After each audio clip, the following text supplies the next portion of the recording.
Hello, everyone. Thank you for joining our LinkedIn Live today. My name is Stephanie Dorwart, and I'm the CEO of Altius Healthcare Consulting Group. I'm joined today by our Chief Operating Officer, Randy Lynn Lucas. And today we look forward to sharing more about Altius, what our services are, our background, and also some tips of advice that we're going to provide to hospital leaders about how you would go about a productivity engagement that's really rooted in leadership development. So thank you all so much for joining us today, and we look forward to dropping bombs and sharing more information with you. Before we get started, I'd like to share just a little bit about my background, and then Randy Lynn will do the same, and we'll talk about the company. My name is Stephanie Dorwart, and it's important to note that I started my healthcare career really focusing on mathematics and statistics. Early on, it was on the other side of the table on statistics and mathematics. We're really focused on the details and all the numbers on the other side of the table. And while doing that, I really took note about what was important for healthcare consulting companies to do to have a great engagement and things that probably weren't working so well. So Altius really focused on all the things that were working well and adapted and changed those that weren't. I'd like to have Randy Lynn introduce herself, and then we'll talk about the company. Yes, thank you. Well, I'm Randy Lynn Lucas. I'm the Chief Operating Officer here at Altius. My career has been on the consulting side. I have been working with Altius for a lot of years. I think we're pushing 17 at this point.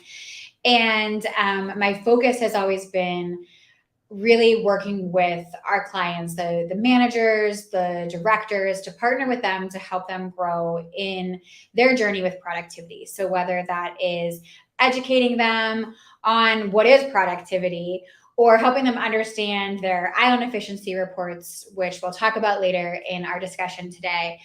My goal has just always been being that thought partner with our clients to help them be successful.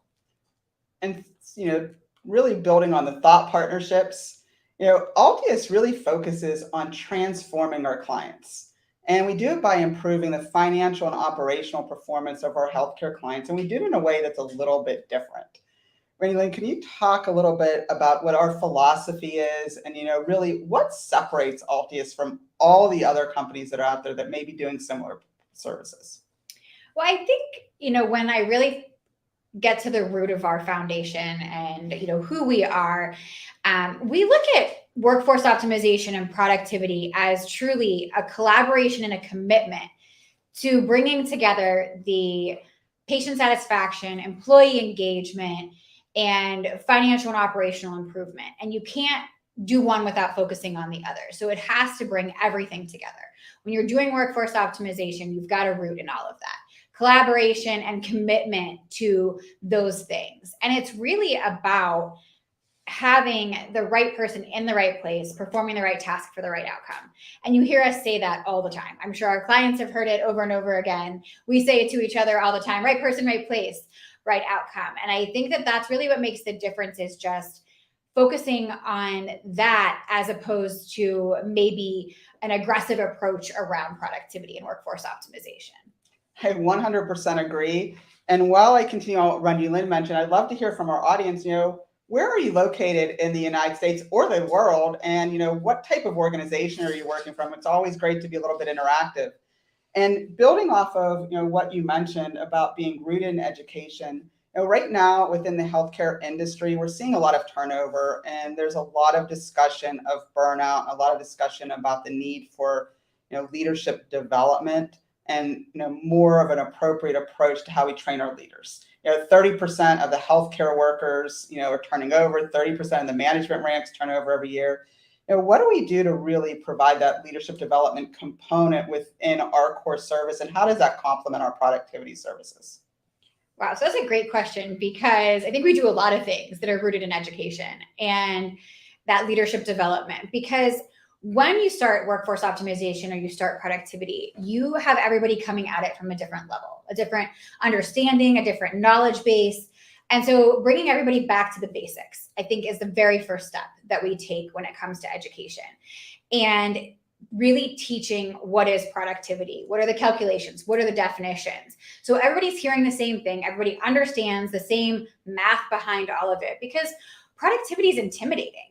And we know there's all those horror stories out there where 10 years ago, there was a bad experience with productivity. And here we are today trying to put a positive spin on it. And that education is the first step. Because if we're all understanding how to read and interpret the information, what do the benchmarks mean? What do percentiles mean? I think that makes all the difference in a project, and it really drives things forward. Absolutely. And one of the things you mentioned is productivity and the fact that it really drives fear and the unknown. And I think the word consultants also initially bring fear to the table. I cannot share how many times I've heard from clients and potential clients that, oh, we don't really use consultants here, or we don't like consultants. And I think that sometimes people give consulting a bad rap because it's really coaching, it's really mentoring, it's really guiding and bringing that external perspective and outside guidance to the hospital and the healthcare organization.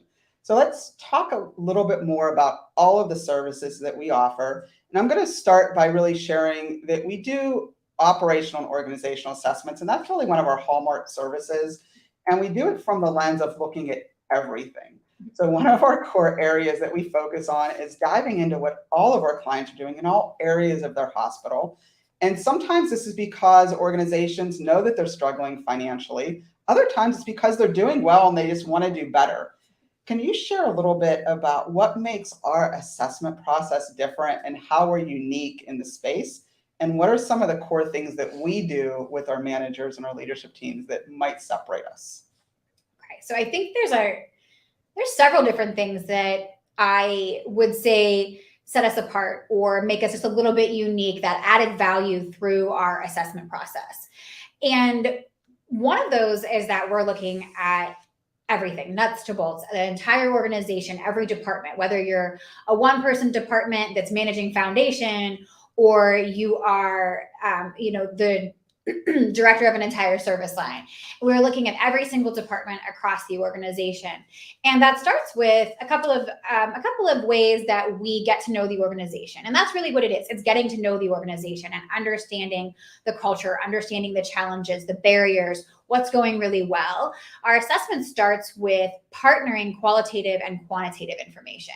When I say qualitative, I'm talking about the individual department conversations that we're having with directors and managers. We're really building that rapport, creating the foundation around the organization so that we can properly benchmark.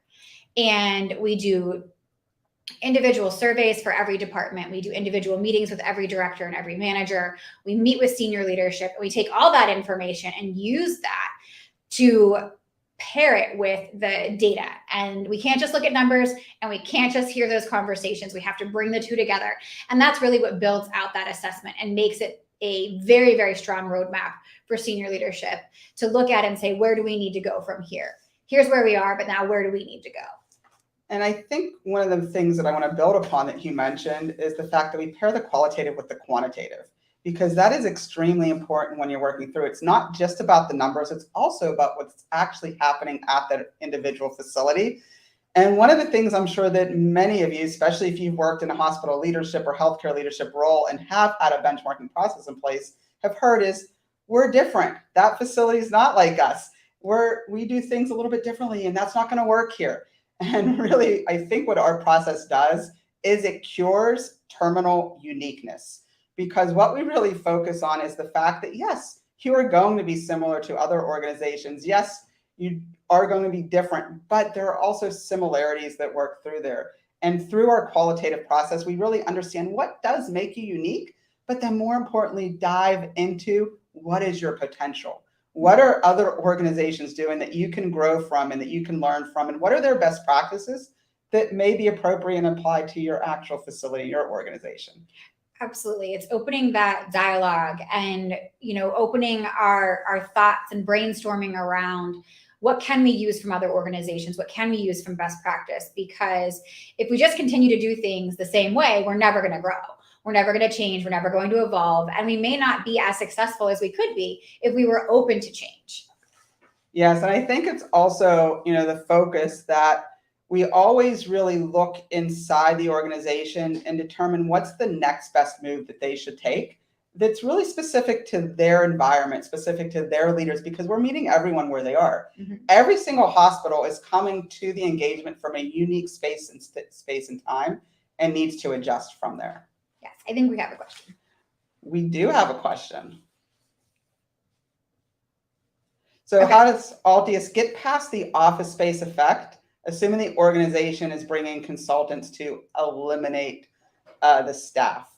And I'm going to take a stab at that first and then allow Randy Lynn to actually provide her perspective on that, Andrew. And thank you so much for the question. So first of all, yes, we are often shared our comparison with office space, and we like to share that we're exactly the difference. And our goal really is that if you're bringing in Altius to optimize your workforce, improve productivity, our goal is to make sure you do not have a reduction in force or eliminate staff, or even shifting hours. So our goal is to always improve systematically over time to avoid that. But if the organization's in a situation that you need to eliminate staff, our approach is that we're going to do it over changes slowly over time and in a way that's really going to affect positive change.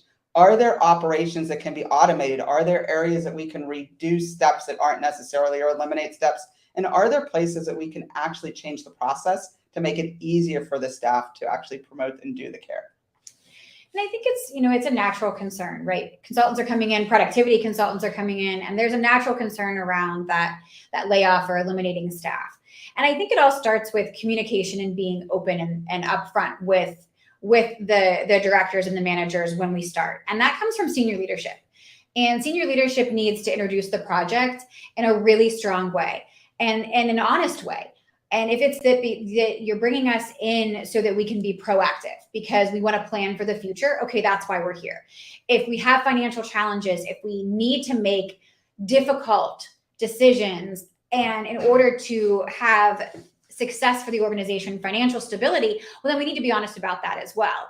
And it's all about the partnership, and it's all about how we deliver information and how we sit down across from the managers and we are there in it with them. And it's not, throwing a large report on the table and saying good luck.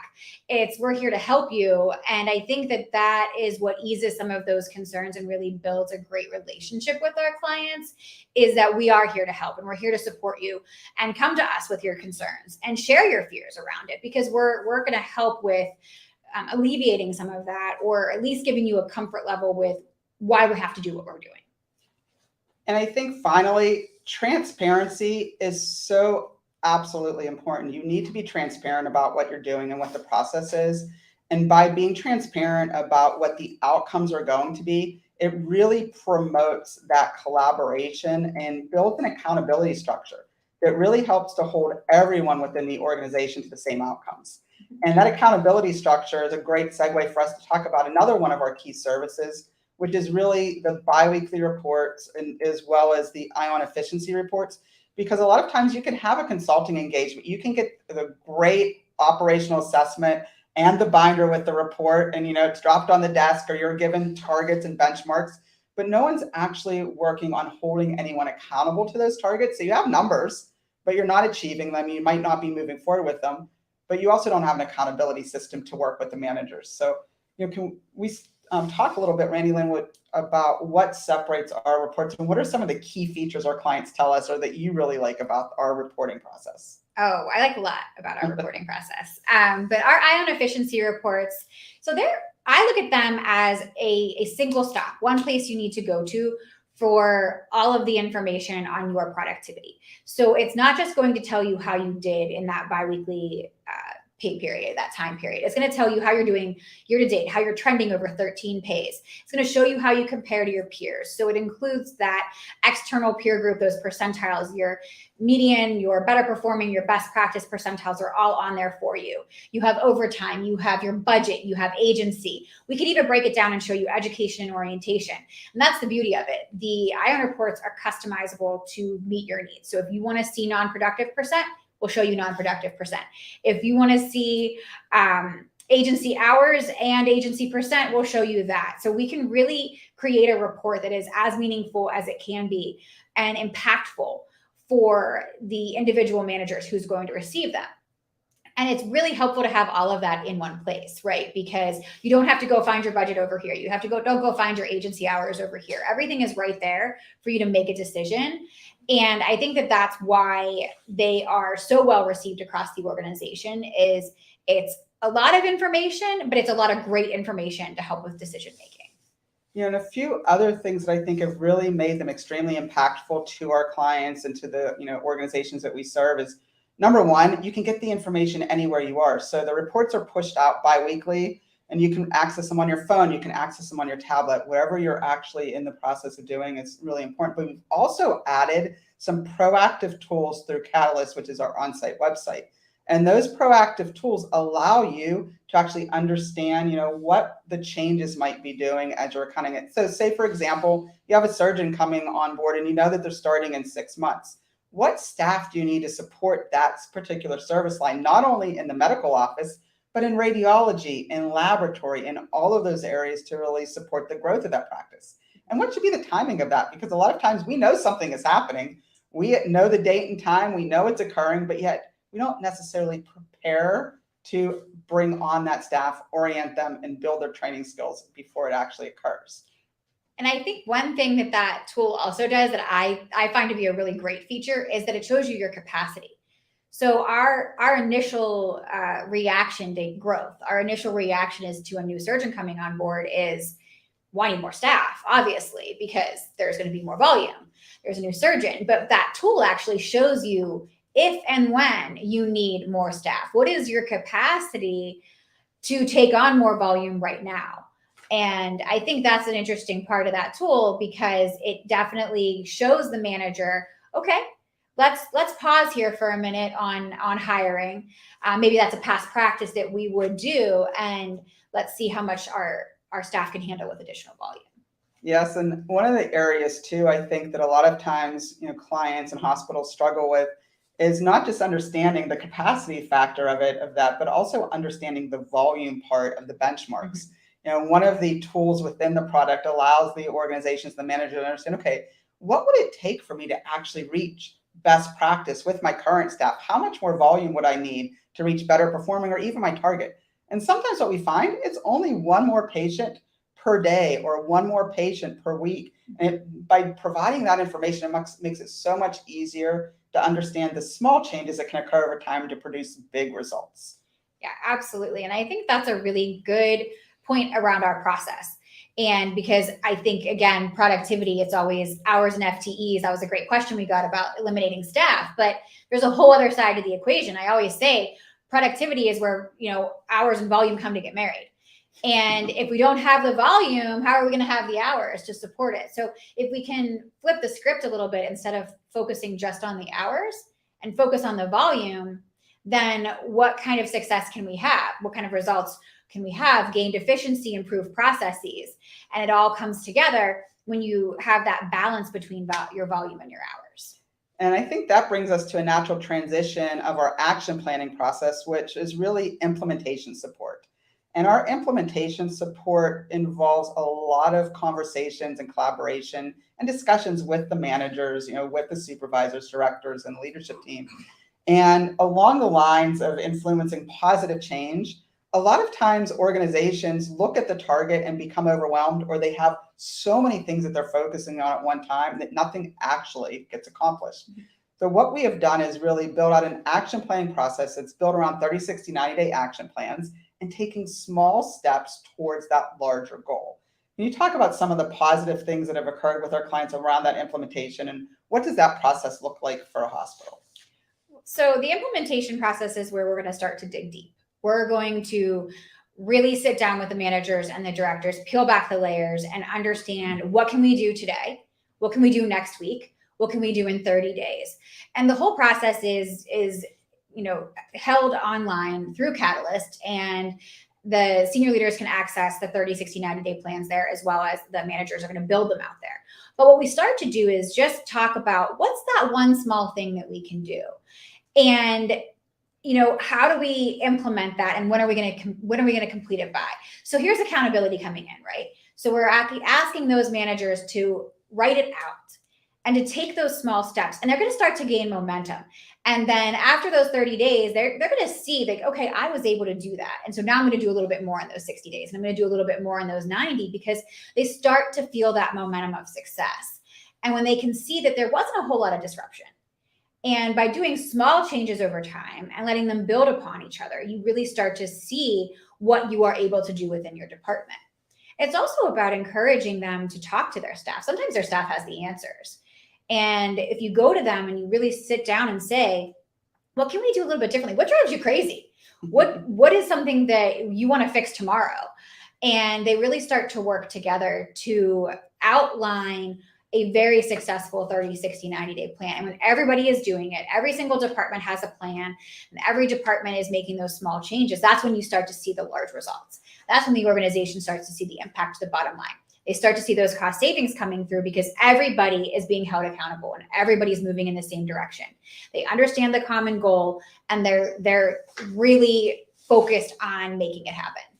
And I think a lot of times when we're in that process improvement action planning stage, organizations focus a little bit on what we're taking away. Mm-hmm. So there's always that mentality of deletion.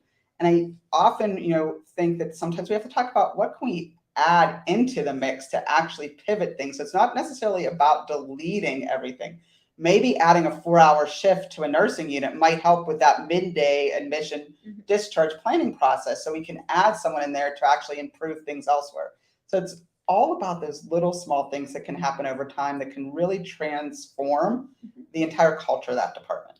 And it's being creative too. Like, we can't continue, I said this before, we can't continue to do the same things over and over again. And about the adding in, you made me think of a great example where an outpatient clinic, a large outpatient clinic with multiple practices, looked at their timeframes and thought, okay, we could add another patient access rep. We could add somebody else for registration, or we could ask our security guard to jump in and register the patient. So, like, incredibly creative, outside the box thinking, but it worked. It gave that time frame, that 2-hour window, the extra support that it needed, but it didn't add any additional staff to the organization. It just kind of pivoted where the focus was for that individual in that time period. But again, it was an add to patient access, additional support, got patients moving through registration, and it wasn't an additional cost to the organization. Excellent. So I love that, and especially when we're talking about right now with the fact that in many services, we have a lot more outpatient services that are coming on board, and physician practices are growing, and those are always an area of improvement. And along those lines, we know that there's turnover in those areas, there's turnover across the board. And what we're really great at in healthcare is identifying leaders that are doing a great job clinically, and we promote them and we move them into the leadership positions, but we're not as good at actually providing them with the leadership training. So we created a virtual training academy that really solves that problem, but it also complements everything else that we do within our assessment, within our benchmarking leadership development components. Can you just share a little bit about the virtual training academy and some of the success that we've seen there? Well, I think the virtual training academy is a great way for leaders to learn at a steady pace. Sometimes I think leaders are really overwhelmed by the amount that they have to do in 3 hours of this webinar or this workshop.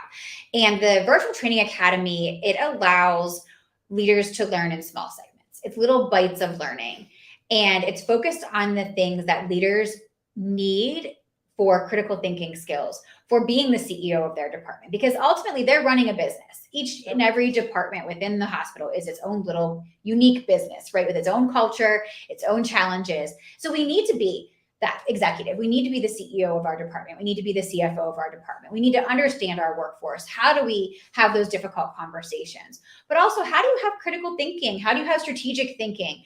And the Virtual Training Academy breaks it all down. And it gives you this micro learning and allows you to, it allows you to learn at your pace. So if you want to sit down and do 5 segments, you can do 5 segments. If you want to sit down and do 1, you can do 1.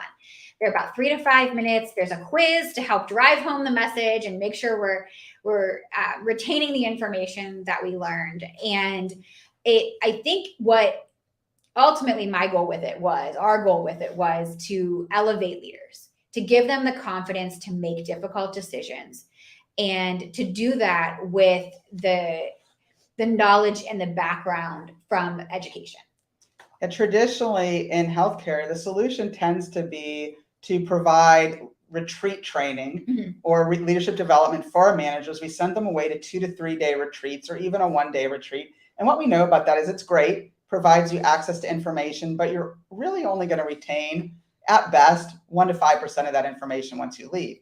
And more importantly, you're not actually accessing the information when you need it. So when we designed the Virtual Training Academy, we wanted it to be a resource for all leaders, that if you needed something, you needed to learn how to have those difficult conversations, you needed to learn how to do performance improvement.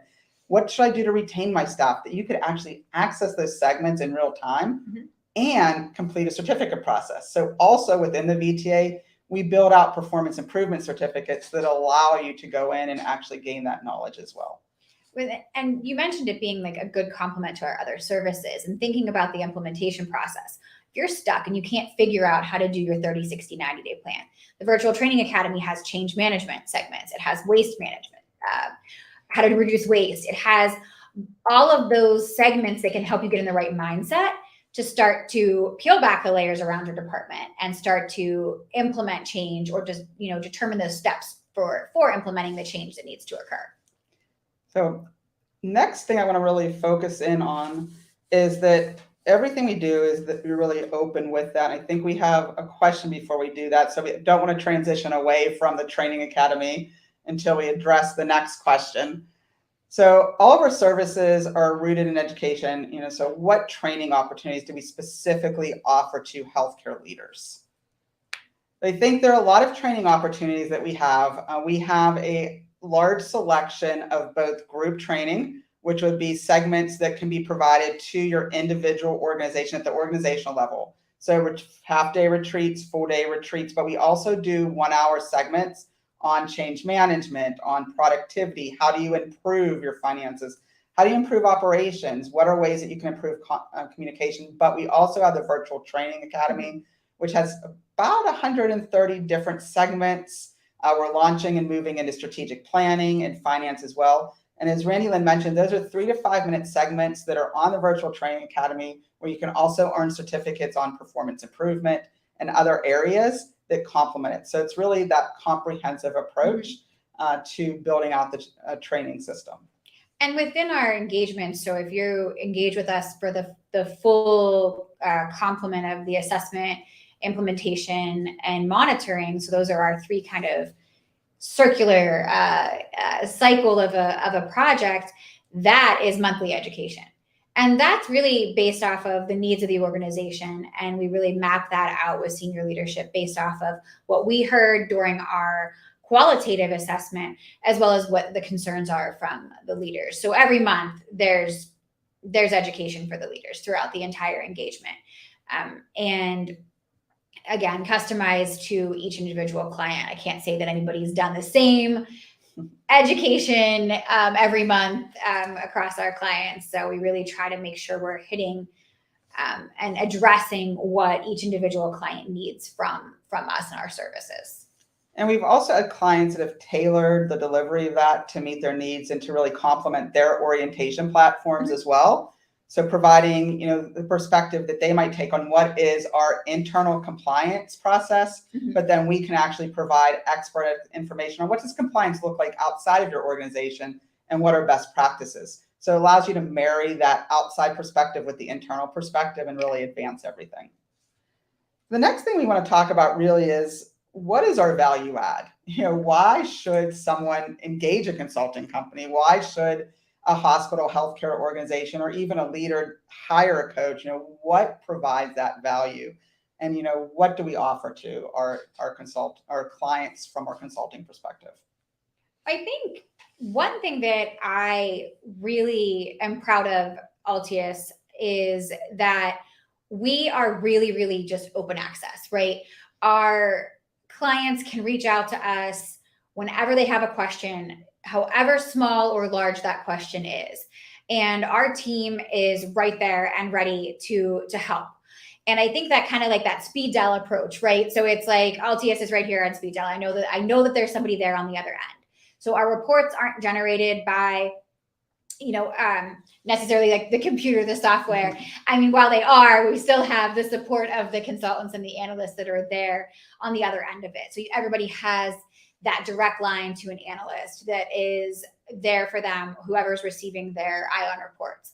But as far as some of the senior consultants, we're constantly working with our managers and our directors across our clients to just help them get through some of their operational challenges. We're helping them understand, what does productivity mean now that you have this new trend? Okay, volume has declined. What does that mean and what do we need to do?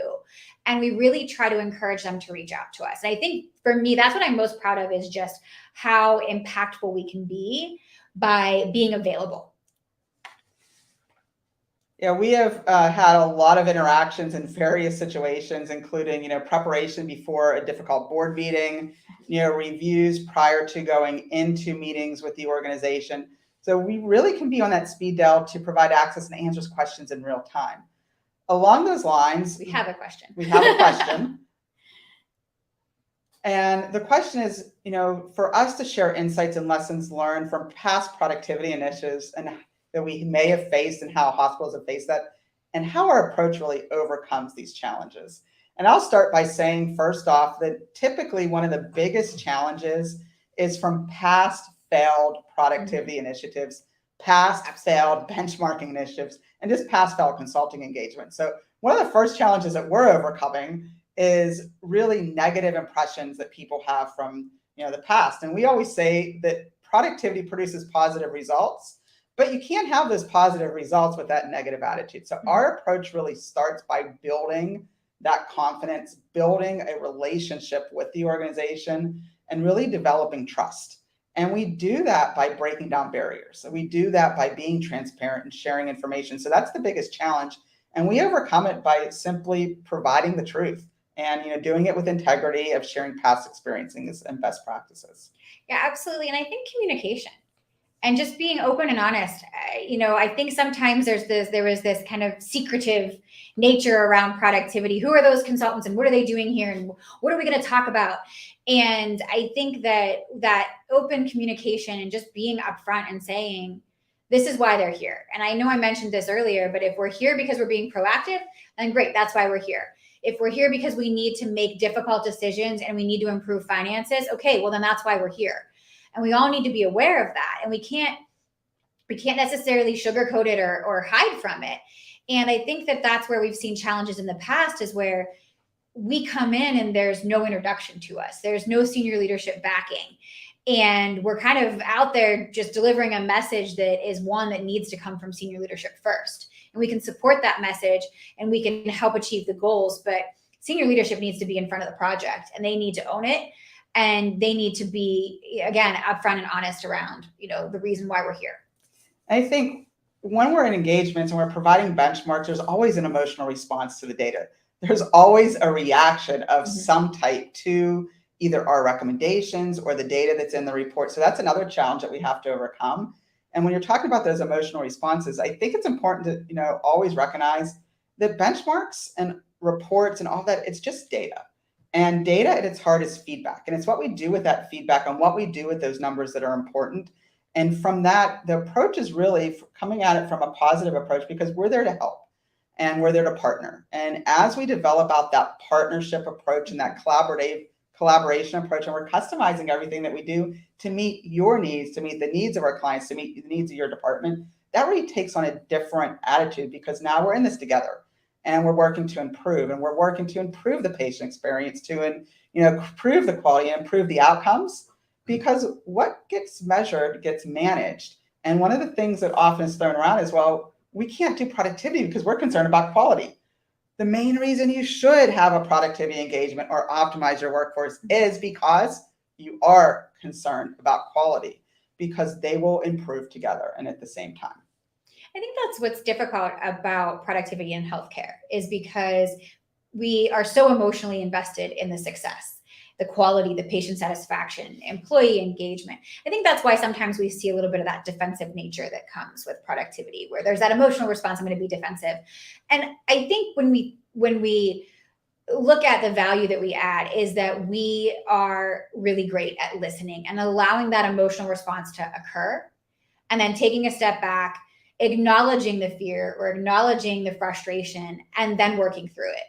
So it's never a combative conversation. It's never a you're wrong and we're right. It's okay, let me hear what you have to say and let me hear your concerns and let's work through them together. And I think that's a really great added value that we have, is just that pause that we give and allow that safe place for the managers to share what they're feeling about productivity, because there are a lot of feelings that come with productivity. And we mentioned earlier, really, that productivity needs to be all-inclusive. It has to, really transform at all levels of the organization, and everyone should be involved in that. And so we need to make sure that the managers and the directors and everyone is involved in the process, because we don't want it to be a push situation where it's being pushed down from the executive team. It really needs to be that collaborative approach. And that's one of the reasons that we make sure that we're involving all layers of the leadership team, because it's extremely important to have everyone involved in the process. Yes, absolutely. We can't just talk to the VP of, clinical services. We need to talk to all of the directors, all of the managers, because that's who's going to give us the information that we need. That and all departments, right? And we said that earlier, that we're looking at one person departments all the way up to 60, 100 person departments, whatever that might be. But really, when it comes to leadership and the layers of management, understanding the where everybody is when it comes to productivity, what their concerns are, what their day-to-day operations are like, what their challenges are, because that helps us build through that implementation process and the recommendations around success, that roadmap to success. And the final thing that I'm going to talk about, added value, is a lot of times organizations and their internal finance teams or the internal performance improvement teams are in the trenches. They're working on all of these departments. They're working on the biweekly reports, the budget build, and all that information. And sometimes there's pushback. And a lot of times there are questions. And, with the benchmarks, there might be questions regarding the accuracy, or where did this number come from, or how are other organizations doing it? So one of the places that consultants and consulting companies and Altius can really build out that added value is external perspective. Sometimes when you're inside the frame, you can't necessarily see what else needs to happen, and it's hard for you to actually see the solutions. So I think by building that solution-based external focus just opens up all possibilities for what could change within your organization, looking at external sources. Yeah, absolutely. And just sometimes you need to hear it from somebody else. Yes. And sometimes you need validation, right? Sometimes you might be thinking it and you just need that validation that, okay, I do have a good idea here, or this is something that could work. It has worked somewhere else. So that external perspective, and hearing also to the opposite, that, nope, that's not happening. And we need to stop doing that here. Yeah, so let's wrap up with just talking about some advice. Right now, there are a lot of changes occurring within healthcare and hospitals. If you want to drop some comments or even ask some questions in the chat about the changes that you're experiencing, we would love to actually know what those are. But we're seeing financial pressures, operational pressures, turnover situations, workforce shortages, all kinds of areas that are really impacting organizations right now. So as hospital leaders are thinking about productivity, thinking about their internal workforce optimization plans and benchmarks, what advice would you give them? Great question. I think I would say be proactive. I think that one of the reasons why productivity has such a negative, fearful response is that it usually, those initiatives, those engagements are started maybe just a little too late. They're started when that bridge is burning and we don't have another option. So I think that being proactive around productivity, being positive around productivity is one thing that I would, recommend to hospital leaders. And I think too, there are always going to be competing factors. There are always going to be other things that the managers have to focus on. And so if we continue to use the excuse of there's a lot going on, then we are going to get to a point where we're not being proactive around it and we're being reactive. So I think that would be my first piece of advice, is just that proactive approach to productivity. Yes. And that really essentially means do not wait. Start today, because every single day that you delay the process, you delay the decision, or you delay doing anything about it, is going to actually put you in a more difficult decision later. So start now. Start the process, understand where you are, understand where the opportunities are, and really don't delay making the decision. And so the advice that I would give is to make sure that you're including everyone in the process. As we've talked about before, it's important to make sure that you're including the managers, the directors, the vice presidents, the entire team in the actual process from the beginning. A lot of times organizations may decide to engage in benchmarking, and they don't want anyone to know that they're engaging in benchmarking, or we're going to keep this as a finance only decision or HR only product. The important thing is to have everyone involved, because anytime that you keep people out of the process, then it develops speculation. And when speculation is there, then gossip begins. And it allows people to formulate their own opinions. So involve everyone in the process, have opinions, and because you never know what solutions are going to come from your staff, from your leaders, and in people that are working in the environment in every day, and people that are actually involved in the day-to-day operations. Great point. And I think too, sometimes you see, or we're just going to focus on non-clinical areas. Okay, well, the clinical areas impact the non-clinical areas. So we really need to keep everybody in the loop and in the process to have a successful engagement. And I would say, don't stop. Workforce optimization is a continuous process. The industry is continuously changing. It's dynamic. And that's the one piece of advice that we give to our managers and our client managers, and directors is, we need to know what's happening. So we don't know what we don't know. Through this process, if something changes in your department, well, then we need to look at it, because you might be looking at a target or percentiles that are no longer applicable to you. Yes. So workforce optimization is a continuous process. We need to assess. We need to monitor, we need to implement change, we need to assess, we need to monitor, we need to implement change, and whatever order you want to put them in, it's a continuous process. So don't stop. Just because you implemented targets 5 years ago, that doesn't mean that they're still meaningful today. Those targets probably need to be updated, and they probably should be reviewed annually when you're looking at your budget process. And again, if things change, then we really need to look at that target, and we really need to look at those percentiles. Productivity, workforce optimization, performance improvement, whatever title you want to give the actual work, it's a journey. It's not a destination. You are never going to actually get there, because there is going to change every day. There is changing based off of external forces and internal focus.